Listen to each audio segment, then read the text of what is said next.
This document is a written report on the young, juvenile, and hatchlings of other species that are cared for in daycare facilities. In this log, we will be looking at newly accepted species which are scientifically called Homo sapiens, although the word human is preferred.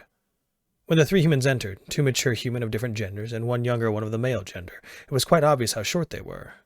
Although not the smallest sentient life, the adults were only one-third the average size for sentient life. The child was only 2/5 the height of its parents. After asking questions about preferred environmental conditions, they seem to be fine in normal galactic condition. They do like temperatures above average and very high gravity, but they are not serious concerns. They claim to be one of the strongest in the galactic collection, although I'm not sure of this claim. The parents did warn us that the child could get a bit heavy-handed, which is a phrase that means they didn't quite understand how to regulate their strength and could use more than necessary by accident. In our first day of care, the human child seemed nervous around our aractide staff and other insectoid species. The human did get along with more mammalian and avian species. It was quite happy to play with most of the species regardless.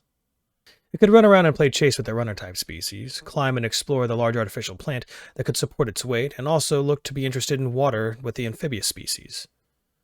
It didn't get tired as much as the other species, despite having done more physical activities. When it came time for lunch, the child seemed to eat almost 2 times the amount as every other young juvenile or hatchling.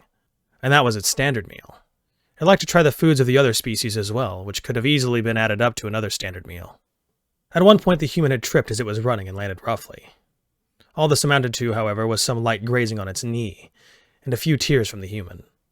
When the aractide nurse had looked at it, it had calmed down. The human thanked them and hugged them. Although this is a sign of gratitude, it had accidentally cracked 3 small pieces of their carapace. When the parents came to collect their child, it had rushed out to hug them, despite it obviously using much more force than it had used earlier.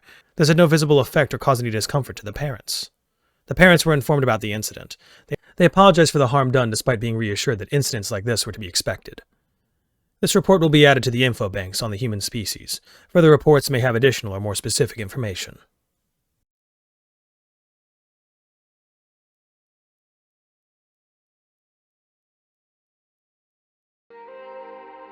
Hey everybody, thanks for watching. Everything I used is in the description below. If there's a story you'd like to hear narrated, let me know and I'll reach out to the author and see if we can make that happen. Thanks again. It's a scary world out there. But remember, to be brave and look up, to seek the stars.